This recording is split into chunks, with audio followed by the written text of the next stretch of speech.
Welcome to Civic Waves. I am your host, Mir.I.am. And this week, we are bringing the conversation directly to Raleigh City Hall. My guest is Raleigh City Councilman Corey Branch, who represents District C. He served on the council since 2015 and currently chairs the Community Safety and Quality of Life Committee, while also serving on the Transportation and Transit Committee. We're going to explain a little bit more about what our city councilmen do, what goes on in Councilman Branch's district, and how the decisions involving public safety, young people, and all the things affect us all. Welcome to the program. Hey, thank you for having me. Good to talk to you again. I look forward to it. Good to talk to you. Good to talk to you. Now, I will say, out of all of the city councilmen, I see you and Stormy more than anybody else outside.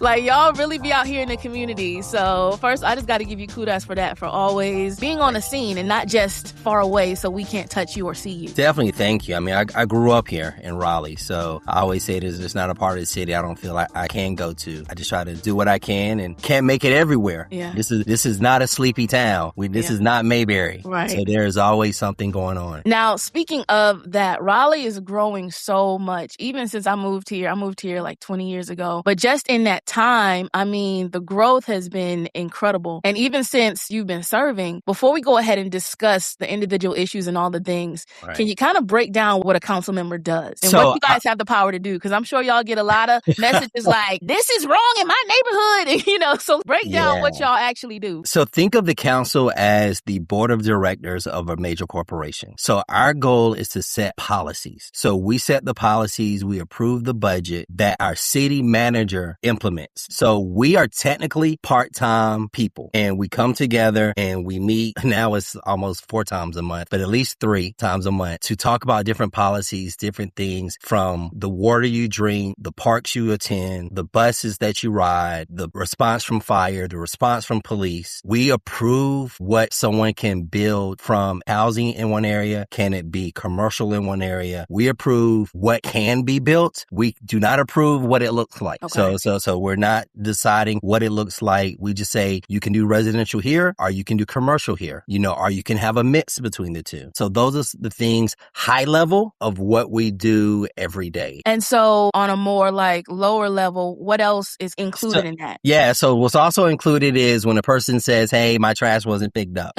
I receive those emails or those phone calls, and then I direct it to the appropriate department to address that person's issue. I'm having an issue with my water bill. My water bill doesn't look right. I take those issues and I make sure our water department responds to that person. And we follow up. So a lot of times when someone calls us or reaches out to us directly, we connect them to the right department. And then we do follow up. Sometimes you get a call from us, but sometimes you may not get a call from us because of everything that's going on. But we do go to that department and say, hey, how was this addressed? Give me an update on what happened so that we know that the person's need was taken care of. And if it's something that cannot be addressed or we don't have a policy for, then we'll go to staff and say, hey, how many times do we receive these type of calls or these type of issues? What within our policies do we need to change? And also, as a city government, we're the capital city. So we also have to address and adapt to the things that happen with our state government. They are in Raleigh when they're in session the majority of the week. They come in on a Monday. They normally don't leave until maybe Thursday or Friday morning. So all week they're here. They're watching our news. They're watching our meetings. They're riding our roads. They're eating in our restaurants. They're seeing everything that goes on. And some of them come from communities that aren't growing like we are. So sometimes we have to play a little defense and not do certain things, because at the end of the day, our General Assembly is responsible for the state. We're responsible for the Raleigh, but we exist. Cities only exist because of the General Assembly and them giving them the power to exist. And how closely and often do you all work with the mayor? Well, on the council, there's 8 of us. That includes the mayor. So you have the mayor, you have 2 at large, and you have 5 districts. So it takes 5 votes to get anything passed, and the mayor is a voting mayor. So if we have a 4-4 split, whatever the motion is, it dies. So the mayor, there is conversation, but also there's meetings that the mayor has because they're the mayor that we as council members may not know about or see, because that's the role of the mayor. The mayor is technically the spokesperson and the voice of the city. And for instance, what's like one of the recent things that the city council has had to vote on?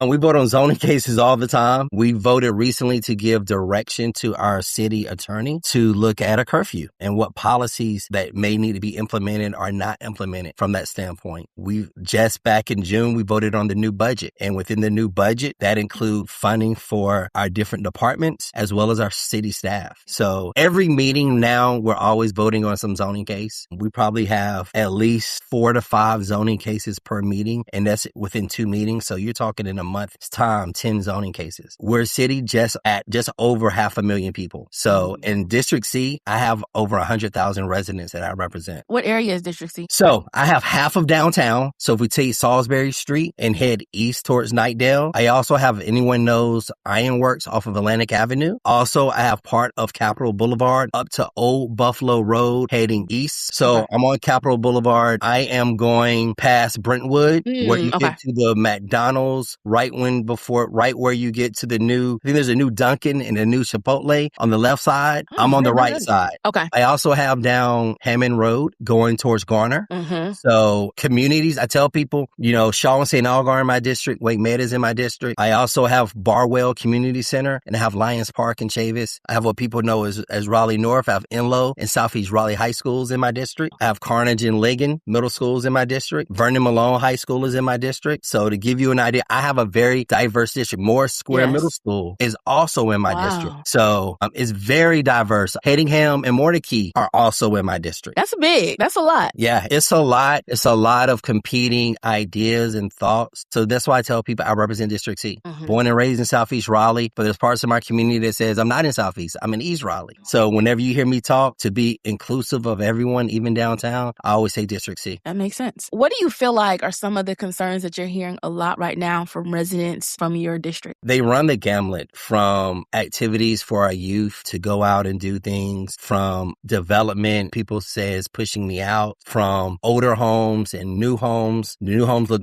different than the older homes in the communities. Pressures there, transportation, there's traffic, and then there's speeding. People are speeding through my neighborhood and my communities. I need sidewalks. I need a place to go. I need a grocery store. I need something other than a Food Lion to go shop at. I need retail. I need affordable housing, So, there's too much affordable housing within District C, because when we look at a lot of our approved projects and funding, the majority of things we've approved actually reside in District C or District D, which is kind of Western Raleigh. So as you can see, I have conflicting ideas from too much affordable housing to we need more affordable housing. We need workforce housing. So it is a number of things that we continue to manage. So how do you find that balance to when there are these competing things that are going on based on the location? One of the key things in your question is based on location. So the things I have to look at is what is the ask, where, especially with the zoning case, where are they looking to place their development? Is it housing? Is it retail? What's in the vicinity of where it's located? Those are the things that I look at and try to manage to the best of our ability. One of the things that we do not control are prices. The same thing that my personal home, the challenges that we face from water and groceries, and if I want to buy something, materials, the city faces as well. So what we try to look at from a city standpoint is, as we also do our city-owned development and our city-owned projects, how they impact the community and making sure we're receiving that feedback. I use the DMV location as a great example. The city owns it. Right now it's in the middle of being demolished, and we are looking at ideas and things to go there. We had a community group that worked for 18 months, and they went out and they received feedback. We took that feedback and placed it in a market study. There's a conflict there between the market study, what the market says should be there, and what the community needs. So now we're doing an RFI and say, hey, this is what the community asked for. This is what the market study says. Hey, those that build and develop, what are your ideas of what can be here? And we should receive that probably early next year. And then there'll be conversation and feedback, and we'll try to figure that out. So there's a number of things trying to figure out, trying to manage from the needs and what the community wants. Yeah. A little bit earlier, you mentioned about curfew and the youth. And obviously, we all know, on July 4th weekend, it was a little bit chaotic as it relates to the teens. And so are there any plans or ideas, or what's the vision there in order to be able to have more activities, more engagement for the youth? So one of the things we're trying to really do is put out the activities and programs that we do have. Our police department has done these basketball outings every Friday at different community centers over the summer. We have a youth summer employment program that started earlier this summer. Applications are always in the spring. My first job was actually through this program. So it's been around for a number of years, and it has grown. We also have digital connectors in which we're working with teens with computers and teaching them skills, computers. And at the end of the program, they actually get one. They get a personal laptop. So we've asked staff to revisit the programs in our different community centers to try to keep them going. We even have a program with nonprofits where some of them can use our teen center. So we have a teen center off the corner of Tarboro Road, which is in District C, that nonprofits can utilize to run programs. I have worked with our city council members. We have discretionary funding from a council standpoint that we can give to fund different programs. And we've done that to make sure that nonprofits, hey, here's some money to help you, because the city can't do it all. So the goal is those who are in the community who are legitimate nonprofits and receive funding and do programs. And I hate to say legitimate like that, but because we're using taxpayers' money, we have to make sure that you're a certified nonprofit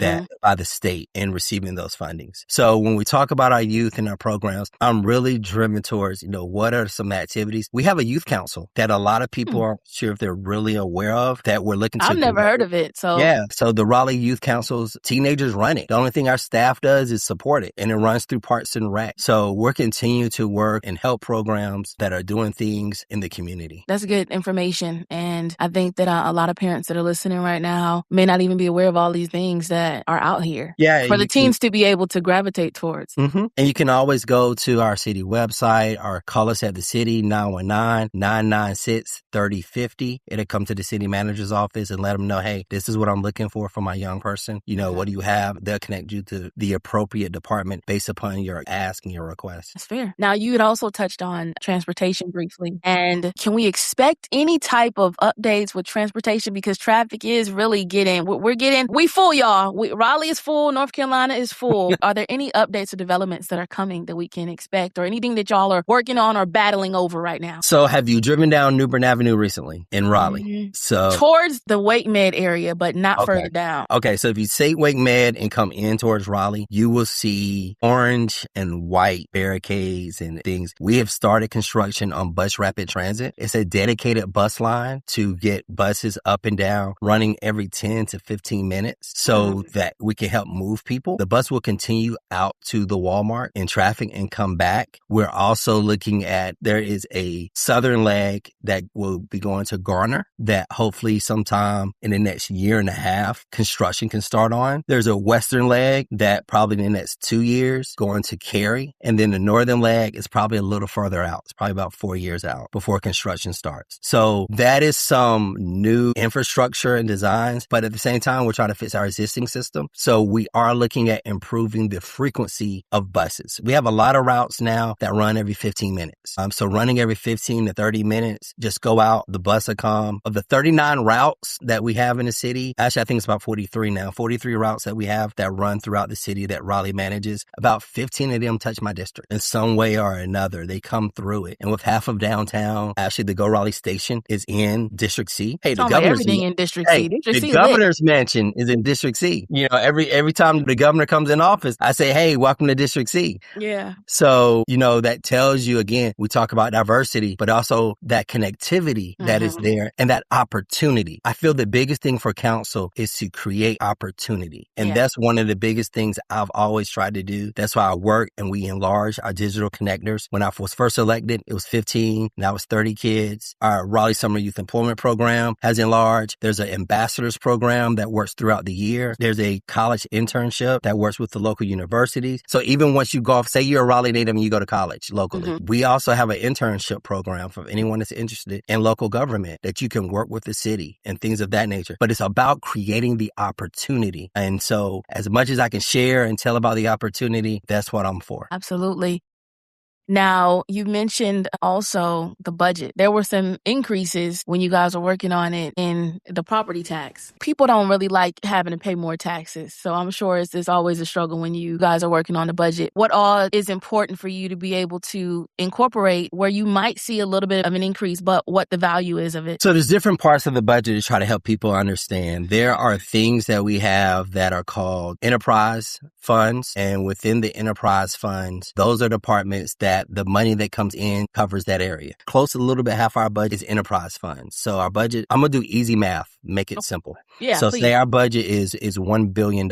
Half of that, $500 million, is enterprise. So departments that are under the enterprise is the water bill, the complex, which includes Walnut Creek, Red Hat, Martin Marietta, and the convention center. They're all included there in the complex. And within that, when you pay your water bill, everything in that bill goes to the water system. So when you all hear of pipes being replaced, that comes from proceeds that came from the water bill. When you hear, hey, unfortunately a pipe busted and we had to do an emergency fix, that's money that's been set aside within that enterprise fund to take care of it. Then there's the general fund. And on the general side, one of the biggest things there are salaries. So how we pay all 4,000 plus of our employees is through the general fund. So that also includes different projects and things that come about within the city. But a large percent of that, when we talk about our further salaries for all 4,000 of our employees that we have within Raleigh. And you can always go to, if anyone has any questions about any of our budget, RaleighNC.gov. At the top where the search, just put in budget. And you can put even what year, the current year, the last year. And our budget process, actually, they start looking at the budget in September. So what happens in our budget process is September, they will go back and they'll look at last year's, and then they'll go to the departments. Okay, what did not get funded in the budget? What are some requests? When we have community requests, those are all considered in the budget. Some make it, some do not make it. It all depends on where we are. Property taxes make up 54% of our general fund. Then there's sales tax, and then there's fees. So when we look at property taxes, if you look at our rates are competitively low. Yeah. Our rates are low. The valuation is where it impacts a lot of people, and the valuation is done by the county. So the county does all the evaluation, and actually when you pay your property tax bill, you pay the county. All the money goes to the county. Then they go back to whatever municipality someone lives in individually, and we'll talk about Raleigh specifically. You live in Raleigh. Then they send the money over to Raleigh based upon what percentage of that bill is allocated to us. It sounds like a lot to consider. It is. And we start having meetings. So our staff will start having meetings with us a little bit in January to just say, hey, at our retreat, they'll tell us at our retreat, based upon what we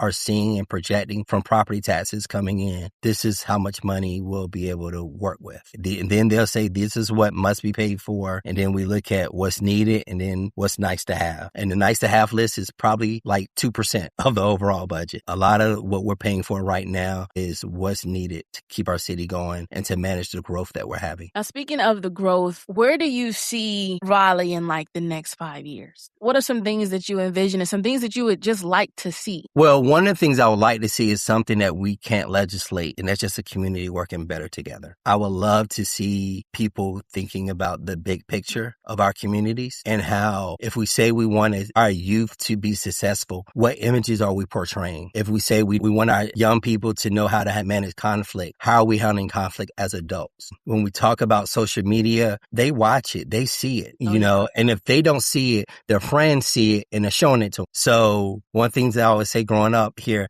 you know, my parents made sure they knew who my friends were. I would say just for parents, this city is growing and more people are moving here. And as people move here, you have the conflict of values that they bring and values that we have. And if we really want to take those values and have a prosperous city and opportunities, we really got to look at how we address and how we talk to people. And when we have differences, you know, be agree, but not be disagreeable. Don't attack a person just because you feel like it. What's the issue? And as I sit on the council table, normally people come to us when they're upset and when they're angry. No one really ever comes to us when they're happy. When something's working right. Yeah, and when it's working. So when the people we hear from are those who are upset about something, I take their emotions, but I try to listen to their words. What are they really saying? What is it that we can do that we can try to fix or manage? So when we talk about 10, 15 years, 540 will be completed in 2028. So that will be a major game changer in Southeast Raleigh and Northeast Raleigh for connectivity. So as Raleigh grows, there's a lot of development that's happening. There's going to be interchanges off of Rock Quarry Road and Pool Road. There's a new development being put in now off of Hodge Road that will be in Raleigh city limit. There is growth that is happening, and we're working hard to try to make sure, at least for me and within the district, making sure people have opportunities to grow, to live, and to shop and be in the district. But also, how do you connect and how do you get out? So there's some more road improvements that will be taking place. We know there's some areas that need sidewalks. I always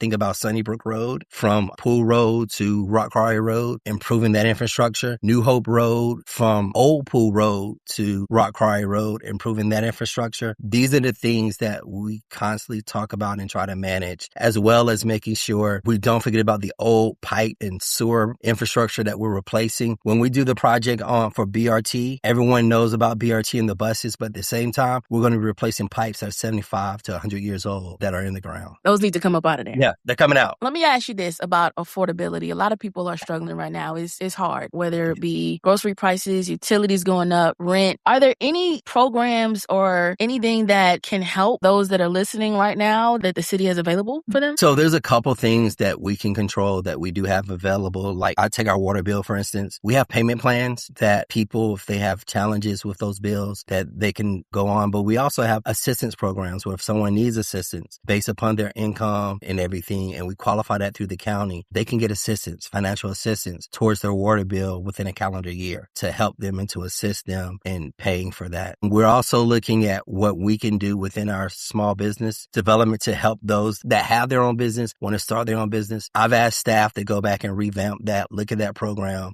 so that we can help more people on the ground. And it takes, me working with my council members. I think I remind people it takes 5 votes. I can go in there and I can carry a flag, I can carry an army, and I want this, and this. If I can't convince 4 other people to help, it's not going to happen. And I've been fortunate. Any issue that I brought forth the council, I've been able to get support from other council members to move forward. And I think that's key, with anyone that sits in this seat or any other council seats, how well can that person work with other council members? Because you can go in and you can be an activist and yell and scream, but if you can't work with other people, all you're doing is yelling and screaming. Mm-hmm. People are out here suffering and saying, hey, I need a place to stay. Also, we have a first-time homebuyers program for anyone that's looking to purchase a new home that can help people transition into that as well. Now, you've been a city councilman since 2015. Yes, ma'am. What's something that you're just most proud of that you've been able to accomplish where it's like, you know what? I did that. I'm really happy that I was able to get that pushed through. Wow. Bus service out to Barwell was one of my first initiatives. When I first got on council, the area was not being served. And now people have access. Again, opportunity. When we talk about growth, how we manage growth is important. I was aware of 540 being developed and coming in, and we did not have a plan for that area, that Southeast Raleigh area. So I pushed for a Southeast Raleigh area study, and we have one, and it's on the map, and it's being implemented on how we manage growth and making sure we have the right infrastructure in place. Expanding our summer youth employment program, working with council. Also, within my first year working with one of our former mayors, we got the penny for housing. We never had dedicated funding for housing. It was always bond money. But we dedicated a penny towards housing. That's something I'm proud of. Chavis Park. Yes. Chavis Park had been in the mud, had no direction, wasn't really moving. Working with council to ensure the funding that was in place to have Chavis Park going. The new aquatic center will break ground after the election. The Board of Elections needed Chavis as a polling site. So with it being an early voting site as well as election day site and parking impacts, we will not start construction on the new aquatic center at Chavis until after the election. So sometime January. That's incredible. I didn't even know that was happening. Yeah. So to see that happening. And then also when we talk about transportation, having bus rapid transit being implemented, New Bern Avenue will be the first one in the city. And when we talk about seeing something from the beginning, before I was ever elected, there was a committee set up to talk about the Wake County Transit Plan. I asked back around 2011, 2012 to be appointed to the Raleigh Transit Authority. And then when they were setting up this committee, I said, can I represent the community there? So I was there when the conversation, do we do light rail? Do we do bus rapid transit, tram? Managing those costs, being involved in those conversations, to go from being involved to those conversations, to Wake County passing the bond, to being able to vote on resolutions and funding within Go Raleigh, to now see dirt turning, utilities moving for the implementation of BRT. I may not be on the council when all of it is completed, but to go from the idea to dirt turning, that's something I'm proud of as well. So there's a number of things I could go on of things that we've done and we continue to do. And there's more work to be done. And the biggest thing is how we bring people together in a constructive way. Mm-hmm. That's probably the biggest thing that I would really want to continue to do on council. You've done some incredible work, and I already know it's not going to stop. People who are listening listening, because I feel like more and more people are starting to pay attention and be a part of the process and be aware of who their elected officials are and how politics are moving and things like that. Can people come to the city council meetings? How can they send feedback, and like when are they? So we have council meetings the first Tuesday of the month starting at 1 p.m. And then those meetings usually last, if we're lucky, until about 4:30. Sometimes they go until 5. And then we come back on the first Tuesday at 7 p.m. for rezoning cases. So that's the first Tuesday of the month. The second Tuesday of the month, we normally have a work session. It's not always, but usually there's a work session at 4 p.m. And that's from 4 until 6. Then we come back and we do have public comment at 7 p.m. And that's people who have signed up by the previous Friday to come speak before council with whatever their concerns. Now, at that session, all we do is listen and receive the information. We'll go back and follow up with our staff to say, hey, can you look into this? Or, sometimes people come and they really need to share how they feel and they need to vent. That's that space. So that's there. Then the third Tuesday of the month at 11:30, we have a work session from 11:30 to about 12:30. Then we come back at 1 o'clock with our council meeting, and that one will go, normally that one's a little longer. We end about 5. There's no evening session at that meeting, but there's also a public comment session at the beginning of that meeting. So about 1:15-ish, those who had signed up by the previous Tuesday, and then any other business. All our meetings are open to the public. They're at 222 West Hargett Street, downtown Raleigh. And then on the fourth Tuesday and the fourth Thursday, there are board and committee meetings. If there's an issue that needs to be referred to a committee, that's where those happen. They don't always happen every month. So that's why I say we meet about 3 to 4 times a month. And that's just city council meetings. That's not counting any community meetings, any phone calls, any interviews, anything of that nature. Those happen throughout. And technically, we're on break right now. So we do a summer break. It starts after our first meeting in July, and we'll come back the third Tuesday of August. So our next city council meeting is August the 18th. We'll start with our work session at 11:30 and then the council meeting at 1. That was really good information. I know somebody making a list of grievances right now. There's a pothole in front of my house. So I want to share this too. We have a tool called Ask Raleigh. It's on the city website. If someone has a pothole on the front of the street, you can actually go there and submit it. If you have any questions, concerns, something comes up, you can go to Ask Raleigh and submit it. And you don't have to wait for a council meeting. You don't have to wait to email a council member. I'm Corey.branch@RaleighNC.gov. That's Corey with an E. You can email me, or you can email all of council at citycouncilmembers@RaleighNC.gov. And then the phone number I gave earlier, 919-996-3050. You can call our office. They're there Monday through Friday from about 8 a.m. to 5 p.m. So those are ways in which we can be reached. Some people try to connect to me through social media. I tell people that is not an official way to reach out to me. I will respond when I can, but that's not the official way to reach out to me. What is your social media, just in case people do want to follow you? So I'm on Instagram and Twitter, and my TikTok, I really don't use that much, but it's Corey 4